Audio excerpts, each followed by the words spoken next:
Welcome, everyone. Good afternoon. My name is Dr. Paul Bunn. I'm a thoracic medical oncologist here at the Cancer Center. And I'm pleased to introduce our speaker for today's session, Tejas Patil. Tejas is also an academic thoracic medical oncologist. His interests lie in identifying novel biomarkers for thoracic cancers, particularly lung cancer. He received his undergraduate degree at the University of Pennsylvania and then went to medical school at the University of Southern California. Following that, he came here to the University of Colorado, where he did his internship, residency, and fellowship in medical oncology. His oncology research interests revolve around two general themes. The first is optimizing clinical outcomes of patients with lung cancer by using molecular methods to identify prognostic and predictive biomarkers that allow for greater and more personalized selection of anti-cancer therapy. The second is to understand adaptive mechanisms the cancer cells use to survive following targeted therapies, and to develop novel approaches to overcome the resistance mechanisms.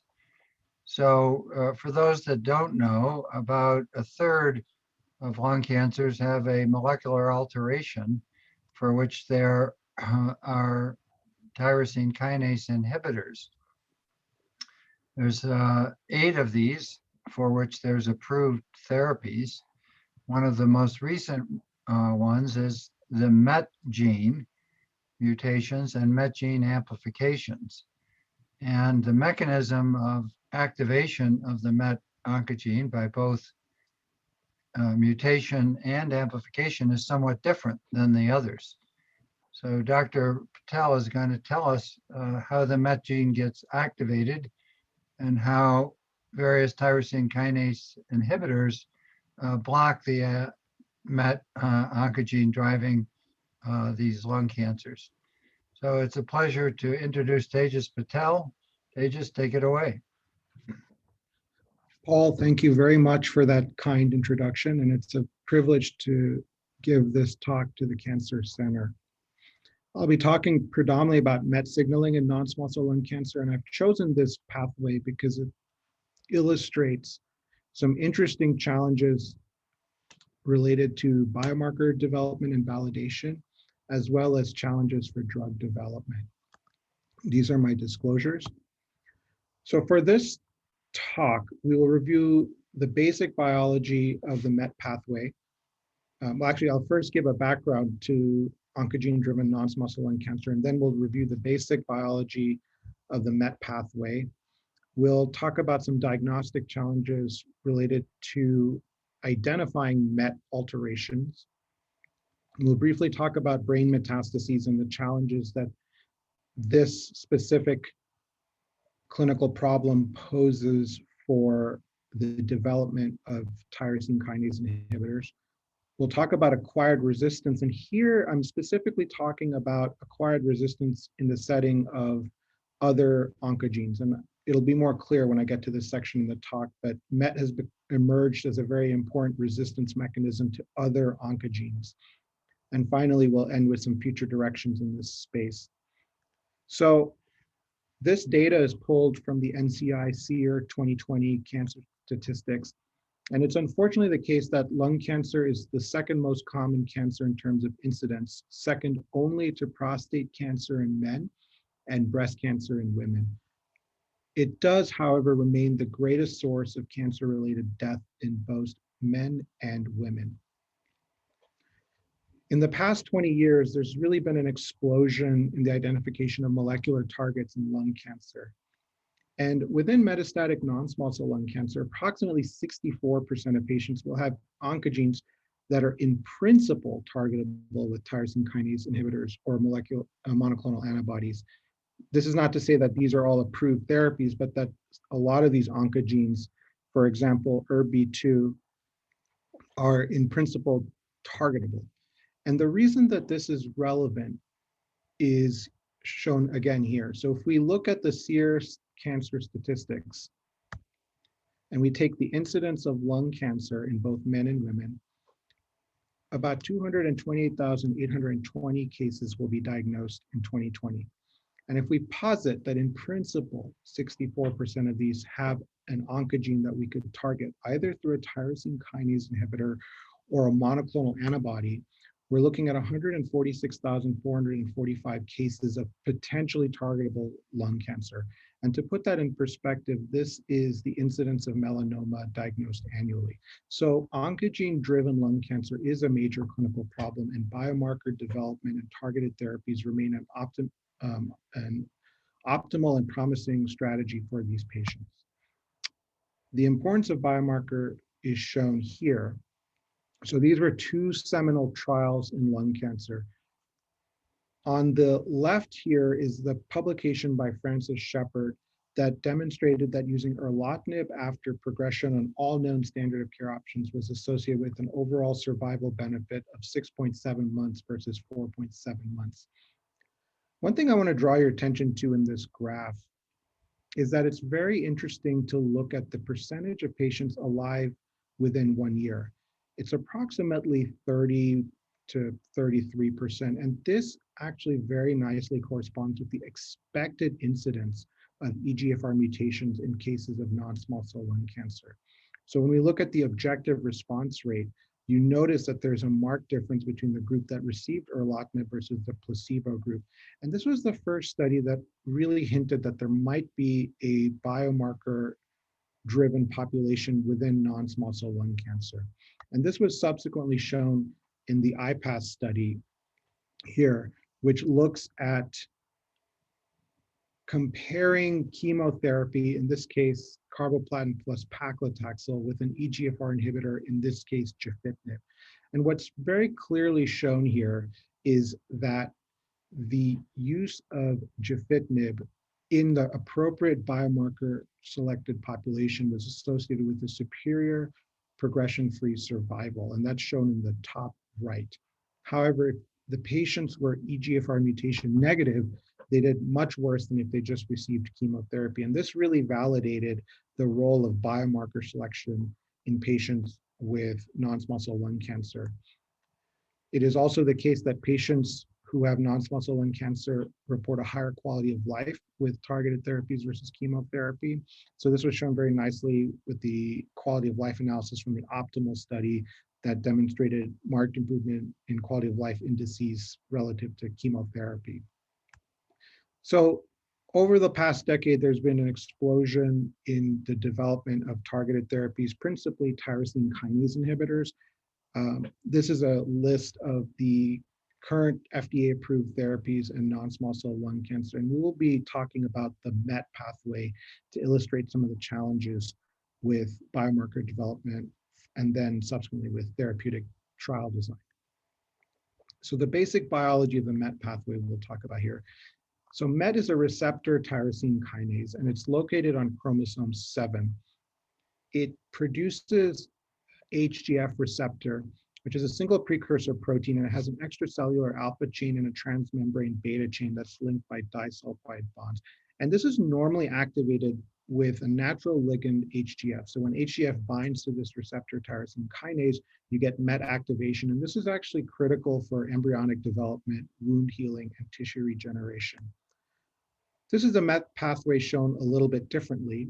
Here you can see that the binding of HGF to MET, or in this case, the HGF receptor specifically, results in receptor dimerization and phosphorylation of tyrosine residues.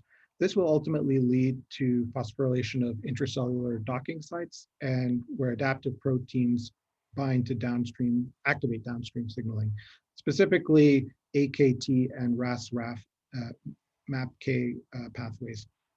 So early studies have shown that MET can be overexpressed or activated. It can have a catalytic domain in the juxtamembrane domain, or it can be amplified. And we'll talk about all of these throughout this talk.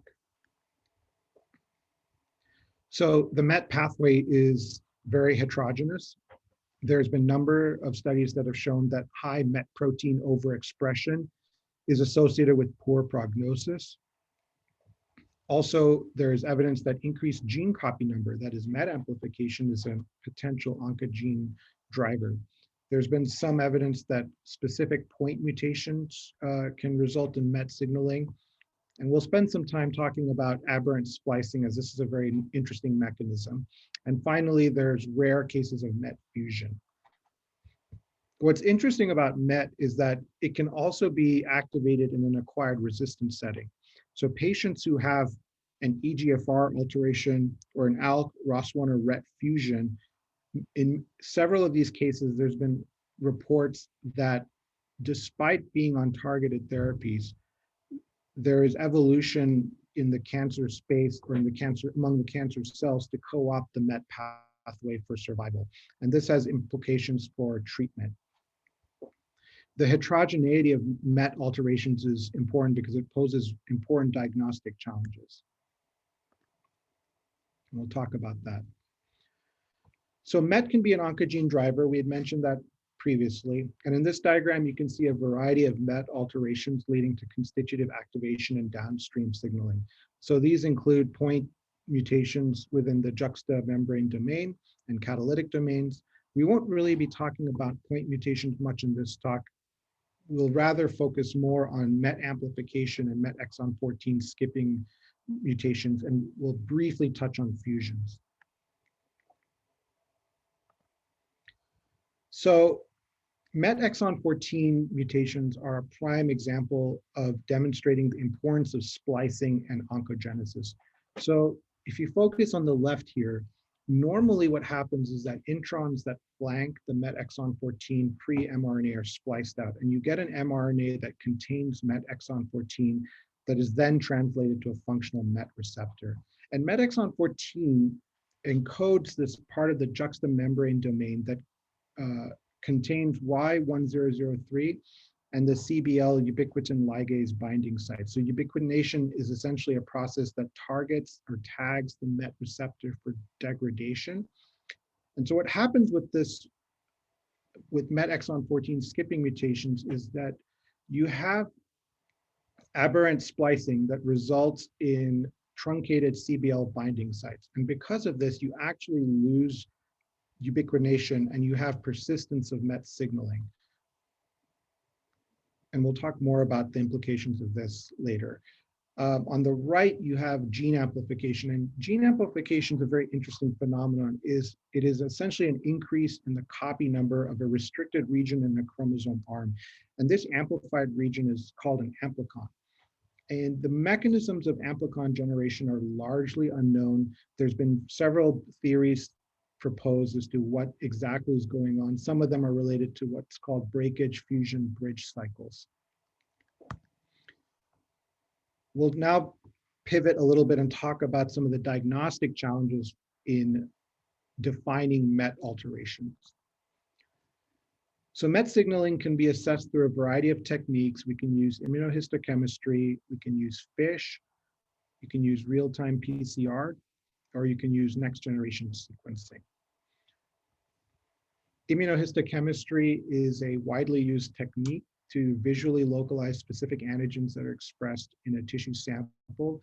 And the rationale for using immunohistochemistry is that overexpression of MET on a cell surface of cancer cells has been shown to be associated with a poor prognosis and allows for rapid identification. So the theory is that if you have high cell surface expression, you therefore have activation and high levels of MET signaling. And it was this idea that led to the MET lung clinical trial. So this was a phase 3 clinical trial that I think nicely illustrates the difficulties of using immunohistochemistry as a surrogate for MET activation. So in this trial, erlotinib plus or minus onartuzumab, which is a MET-directed monoclonal antibody, was used among patients with a MET positive IHC. So here they defined the cutoff as greater than 50% of tumor cells. The phase 3 clinical trial was stopped due to futility as it failed to improve clinical outcomes in the onartuzumab arm. So and I'll show you that that's shown here. So the key findings here is that there was no difference in overall survival between the two endpoints, and there was no difference in PFS. And importantly, there was really no correlation between the IHC number and the outcomes, suggesting that high IHC expression alone does not define MET signaling. We'll talk a little bit about MET gene amplification, and specifically that it's been shown that high MET copy number is associated with poor prognosis. So this was a nice study in 2009 that showed that among surgically resected patients, patients who had high MET copy numbers did poorer relative to patients who had lower MET copy number. But copy number turns out to be a very problematic construct. If you recall, we talked about true amplification results from preferential replication of a segment of a chromosome named the amplicon. And there are complex series of mechanisms that result in this that could include telomere shortening or repeated breakage, fusion, bridge cycles. In contrast, polysomy is a separate phenomenon that occurs in the setting of chromosomal instability. And by extension, it results in increased gene copy number, but it's important to realize that elevated chromosomal number and therefore elevated gene copy number is not necessarily a functional mechanism. And these events rarely produce viable mRNA or protein products. So one way you can get around this is to compare the centromeric portion and the target gene. So in polysomy, if it's true chromosomal instability, the ratio of the target gene to the centromeric portion will be approximately 1 or close to 1. But in true gene amplification, the ratio will be much higher. And one of the challenges in MET amplification has been defining what the cut point should be, because this is essentially a continuous variable. And this is shown very nicely here. So Sinead Noonan was a thoracic oncology fellow here who published this very nice series that looked at trying to define the optimal cut point for true MET amplification. And what her study found was that when you looked at patients who had a MET-FISH ratio greater than 5, there is basically no overlap with other oncogenic drivers, suggesting that this may be a potential cut point to define, quote, true amplification. And the problems of using MET gene copy number were shown in this recent geometry trial, which validated the use of capmatinib and essentially led to the approval of capmatinib for MET exon 14 skipping mutations. They had multiple cohorts here. The inclusion criteria was stage 3B to 4 non-small cell lung cancer. Patients had to have good performance status. Neurologically stable brain metastases were allowed. And they used central determination of MET status. In this study, capmatinib was delivered at 400 milligrams twice daily. And the cohort 1A shows the MET gene copy number greater than 10. And cohort 5A shows MET gene copy number greater than 10, of which there was, so the first one is pre-treated and the second one is treatment naive.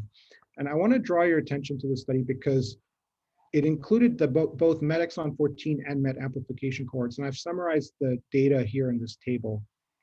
One thing to note is the assay included Foundation CDX, which is a DNA NGS assay, and real-time PCR for MET exon 14. And these might not be optimal tests for these oncogenes.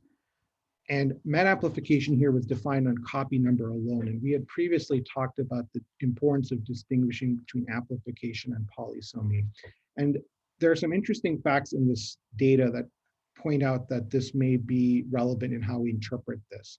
So first of all, if you look at the patient characteristics, 210 patients were found to have MET amplification, which is quite high in lung cancer generally.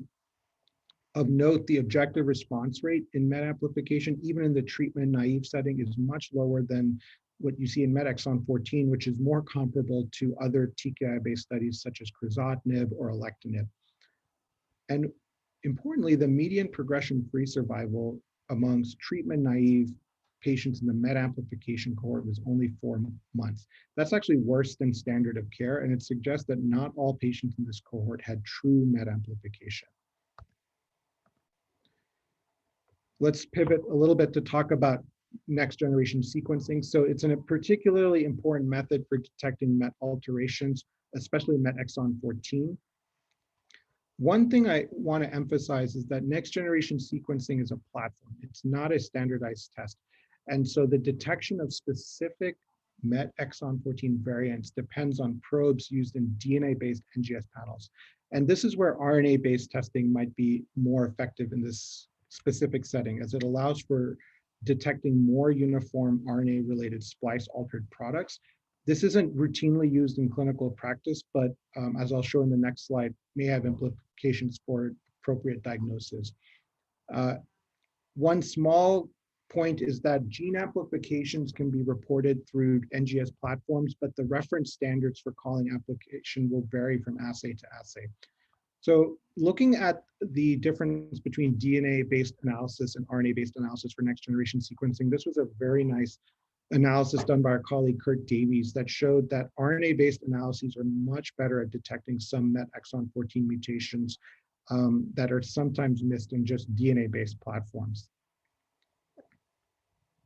And so this could be a potential way to increase the yield of patients who may have MET exon 14 skipping mutations.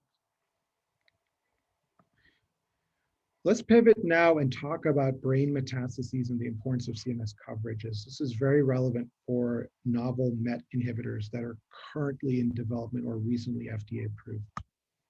So when we think of acquired resistance in oncogene-driven lung cancer, I like to conceptually separate them out into two categories. There's what I term pharmacological resistance and biological resistance. Pharmacological resistance can be related to the property of a drug, and we'll be focusing here specifically on CNS penetration. It can also be a property of the mutation. So in the EGFR space, there are rare mutations that are very difficult to overcome that are mostly related to the challenges related to getting a tyrosine kinase inhibitor into the binding pocket. And for this strategy, developing novel TKIs to overcome these allosteric challenges will be paramount. In the biological resistance space, there are kinase domain changes. And so an example to overcome this is developing a TKI to overcome resistance mutations. So the classic example is T790M and the development of osimertinib to overcome that. There are secondary drivers, which we'll talk about in this talk. And finally, there's histological transformation. So when we think of pharmacologic resistance, there's a variety of different ways that drugs can be ineffective, specifically tyrosine kinase inhibitors. The one could be that patients simply don't take the drug on a standard schedule. And this has actually been a major problem in patients who are receiving tyrosine kinase inhibitors for CML, for example. Another issue could be drug-drug interactions or poor metabolism. And what we'll be talking about is poor blood-brain penetration, shown here. So in lung cancer, brain metastases are a major clinical challenge. And this slide shows two important studies. On the top right is a retrospective series from the Detroit metro area that looks at the incidence of brain metastases among all tumor types over a 30-year period. And it's clear that lung cancer far and away is the leading cause of brain metastases on a pure incidence level.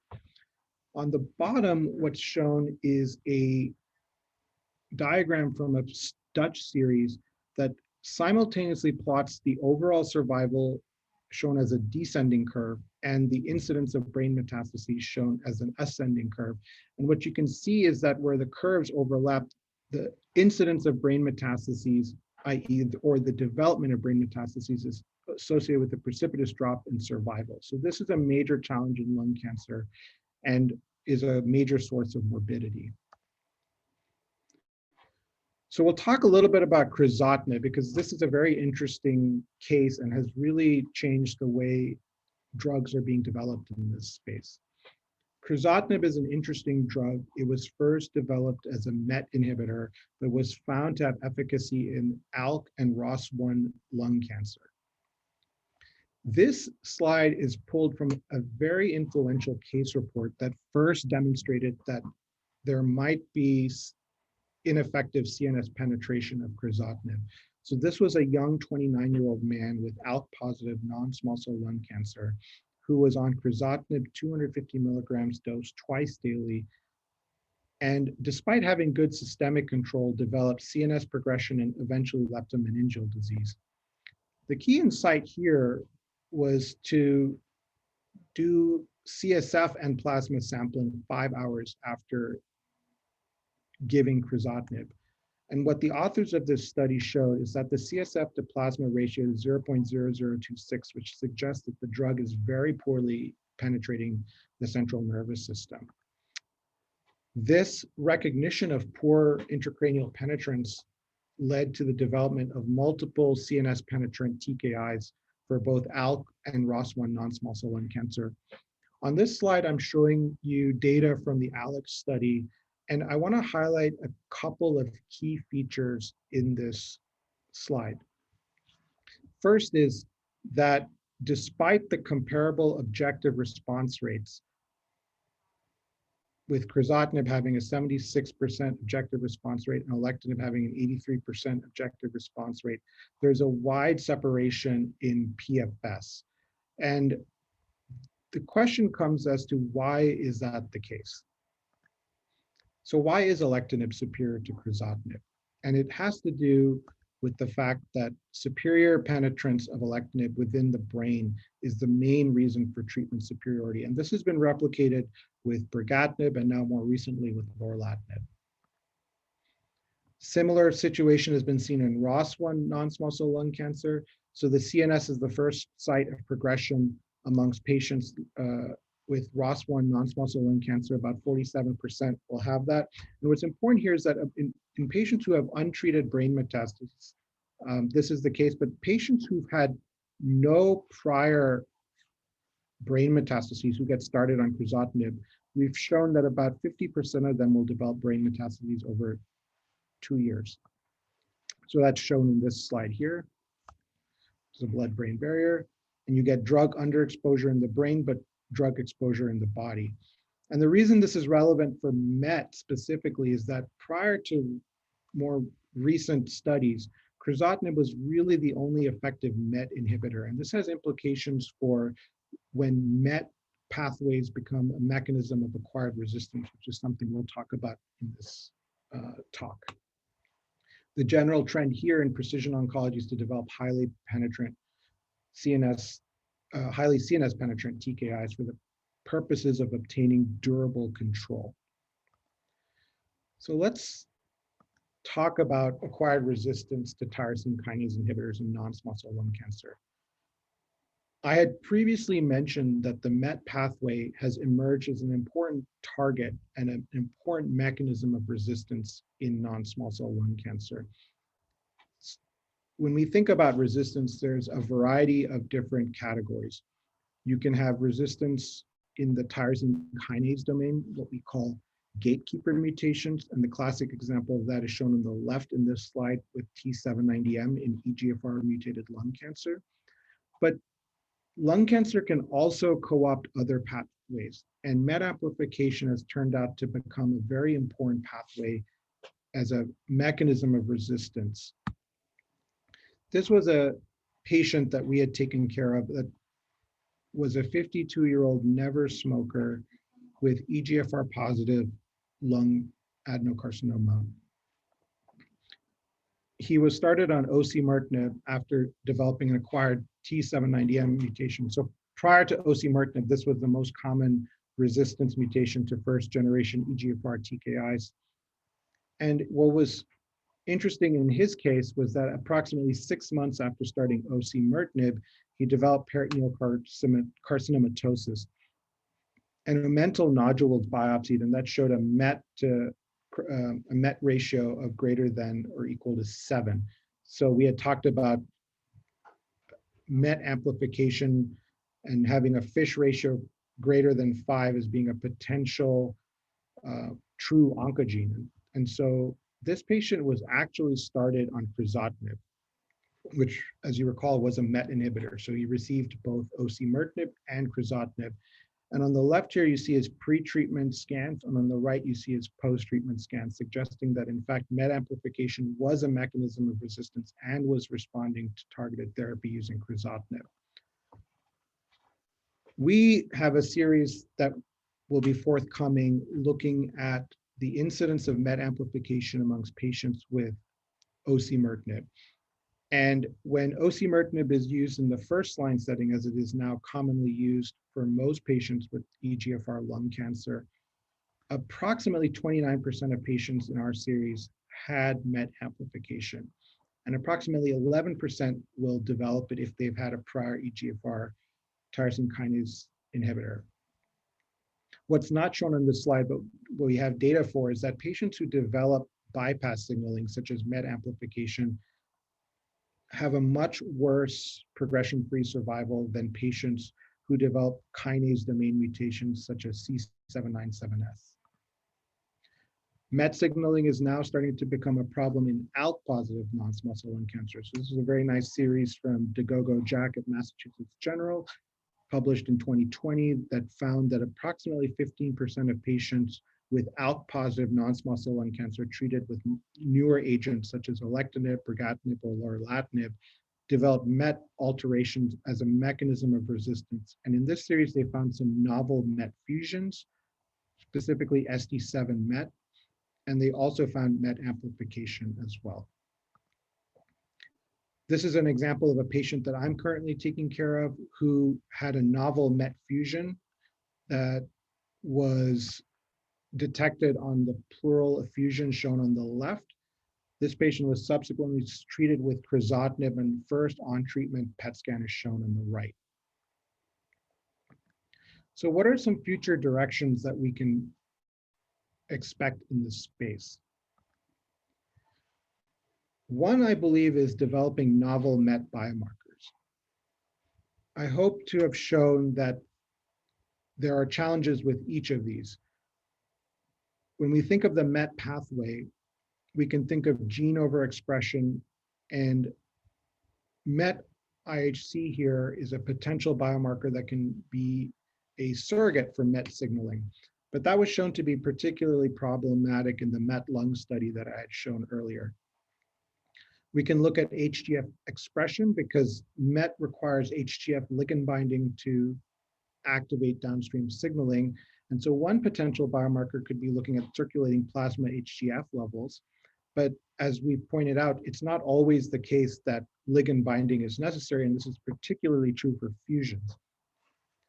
We could look at gene mutations, and an example of this is looking for exon 14 skip mutations. We can look at gene amplifications, and here using MET FISH to define an optimal MET CEP7 ratio could be an option, and looking at MET gene fusions. But the problem with all of these is that because of the heterogeneity of the MET pathway, it's not clear that any one of these prior biomarkers that I'd mentioned captures the final downstream product. And so it remains of great interest to identify a testing method that could capture the multiple facets of MET signaling. It remains difficult to determine a priori what level of MET protein abundance produced either through gene amplification, exon 14 splice variants, or gene fusions predicts MET dependence and responsiveness to MET TKIs. But one possibility is to explore the protein complexes, specifically GRAB2, as this potentially could be a downstream product that is just proximal to AKT signaling, RAS pathway activation, and whatnot. So this is shown here where this slide is from a recent publication that looks at showing that not all MET exon 14 skipping mutations have viable protein products. So this is building on the theme that I introduced in the previous slide, which is maybe we can develop a biomarker that focuses more on protein complexes and less on the identification of the mRNA product or gene amplification. So this was a study from Sloan Kettering that looked at seeing whether MET exon 14s yield viable fusion products. And conceptually, MET exon 14 alterations are thought to mediate oncogenesis by increasing MET expression. But the degree to which MET protein expression by targeted selection, reaction monitoring, mass spectrometry was heterogeneous. So if mass spectrometry did not reveal a MET protein, and you looked at those patients' response to MET tyrosine kinase inhibitors, it was poor at best. Versus if MET protein was detected, then yes, those are the patients with MET exon 14 mutations who are actually going to respond. And so this leads or gives evidence to perhaps consolidating biomarker development by focusing on protein expression. This is another abstract that was published by An Lee at our group.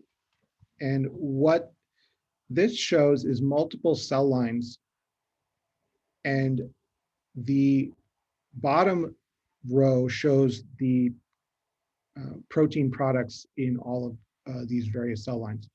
I'd like to draw your attention to the cell line on the left. So Kudo 41 is a patient who had essentially refractory disease to all ALK inhibitors, alectinib and then brigatinib, with no known mechanism of resistance. So if you look at the MET fish, there is no clear evidence of MET amplification.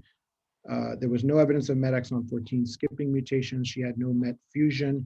And yet when you look at the MET GRAB2 PLA, it's lighting up intensely, suggesting that she has MET amplification, or sorry, MET mediated mechanism of resistance without a clear MET-driven biomarker that's detected on routine labs.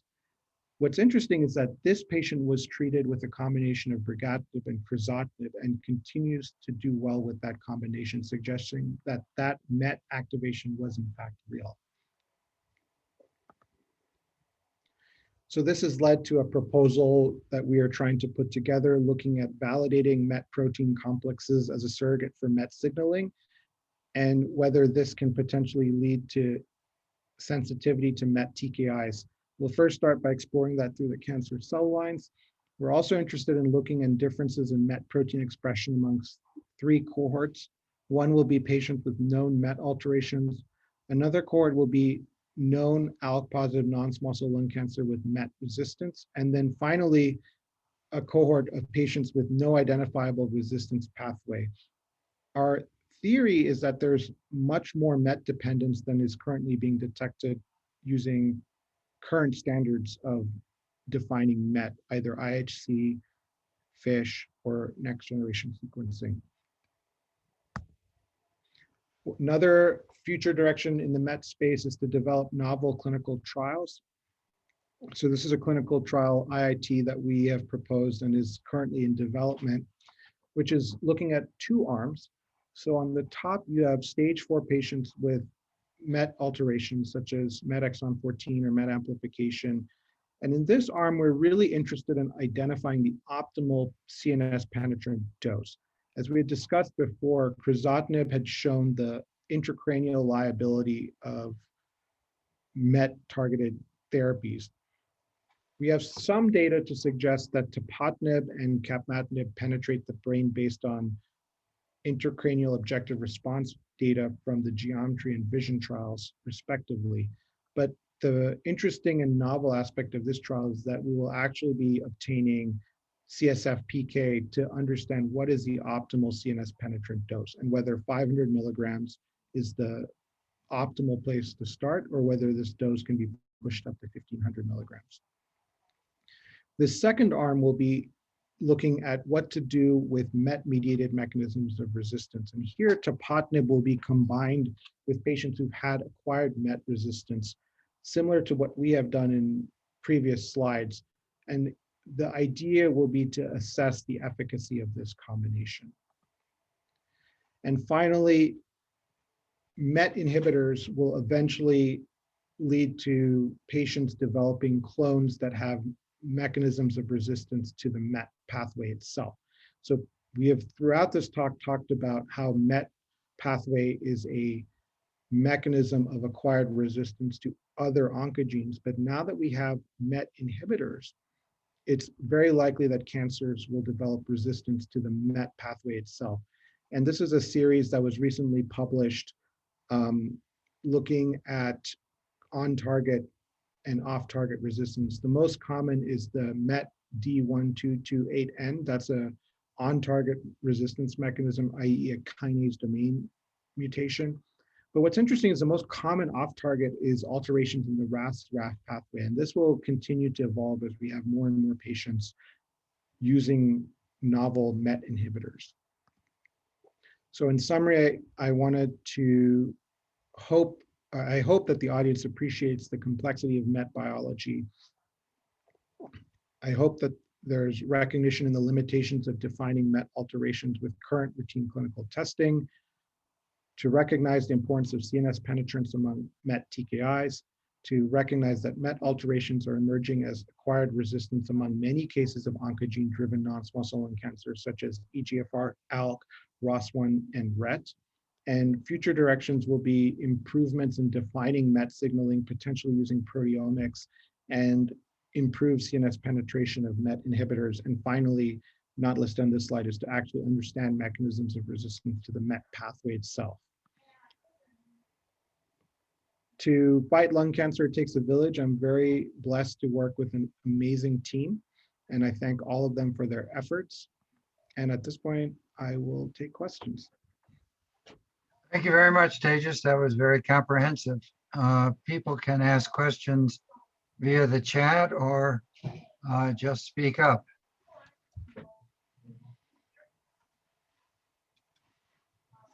So if you have a exon 14 splice mutation, is it important to start as your first treatment with a MET TKI, or can you give chemotherapy first and do it later? Yeah, that's a good question. And I think when we think about MET exon 14, if we conceptually think of it as an oncogene, for every other oncogene, such as EGFR, we would normally just start them on a targeted therapy. In general, that would be my preference. But where I would draw the distinction is that if we start a patient on, let's say, capmatinib, who has a MET exon 14 skipping mutation, but they don't respond as you would expect from a MET TKI, I would strongly look into whether it's possible that this MET exon 14 splice mutation is not leading to a functional product, and therefore they're not benefiting from TKI. So the one thing that I might do a little differently with MET exon 14 skipping mutation specifically is to get a scan a little bit earlier, just because there is a percentage of patients for which they may not have a functional protein product. And I'd like to know that early before committing them to a long period of time on TKIs.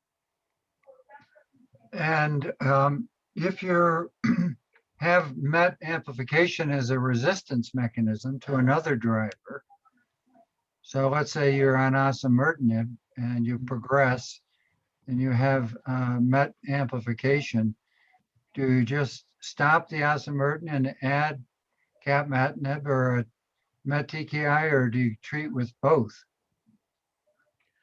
I would treat with both, because if you think about the biology, the MET amplification is occurring as a mechanism of resistance. But that doesn't mean that the EGFR signal is completely irrelevant. Osimertinib is still blocking the EGFR pathway, and many clones, cancer clones, are being suppressed by that approach alone. So adding in the MET TKI is a mechanism of dealing with the acquired resistance signal. And so typically I would combine them. I think an active area of research that needs to be pursued is what are the adverse events that occur when we start combining targeted therapies in this manner. Based on some of that data that I've shown earlier and the manuscript that we'll be putting forward, we found that a very high percentage of patients will have adverse events when you combine MET tyrosine kinase inhibitors with other TKIs. And so it really needs to be well understood. What is the optimal dose? How well can patients tolerate these combinations? And that will be an important area of research. Another question is, when we give chemotherapy, sometimes we get complete responses. Mhm. If you get a complete response, you're probably killing more than 2 logs of cancer cells. Mhm. But with TKIs, complete responses are very rare. Mhm. And all you get is partial responses, meaning you're only killing 1 or 2 logs of cancer cells, meaning there are many, many cells that are persisting, even in the presence of the tyrosine kinase inhibitor, even though they have the genetic alteration. So in response to the tyrosine kinase, there must be some genes that are either turned on or turned off that allow the cells to survive in the presence of the inhibitor. Do you think with MET, the mechanisms for those persisting cells would be the same as with EGFR or ALK? Or do you think there's different mechanisms in MET that would allow the cells to survive? Yeah, that's the central question of why do we have persister cells despite starting TKI-based treatments? It's true that for a majority of patients, complete responses are rare, but prolonged duration of control can be seen. And so I'm going to answer this question in sort of 2 ways. One is that I think this raises an important question as to what is the role of using alternative techniques such as locally ablative radiotherapy or surgery amongst these patients once you've achieved disease control. From a statistical standpoint, the likelihood of forming resistance is likely going to occur within the residual cells that we see on a scan. And so the logic of integrating locally ablative therapy is that if we can eliminate those persister cells, you numerically decrease the probability that any single clone will develop resistance because there's just less clones to begin with. That's one. I think we're going to need to learn more about different co-mutations or prognostic variables that associate with whether patients have a good response or a bad response. Across multiple oncogenes, it's been consistently shown, for example, that TP53 mutations are associated with much worse prognosis in terms of time on TKI for EGFR and ALK. And the functional relevance of that is maybe not necessarily clear. It's, in my mind, it's not entirely the case that TP53 directly interacts with any of these pathways. It's seen in about 50% of cases writ large. But I think your point is well taken, which is that MET signaling will probably have a different set of pathways that are activated, and the persistent cells that develop after being placed on a MET TKI might be very different than the cells that were persistent after EGFR TKI. One thing that I hope to see used more frequently, and I didn't talk about this in this talk, is the use of circulating tumor DNA assays to look at changes in allele frequencies over time, because this is really a dynamic process, and understanding whether the MET subclone that we're thinking is the mechanism of resistance is truly dominant, or whether there's some new subclone that's emerging, will hopefully be the next wave of managing these patients.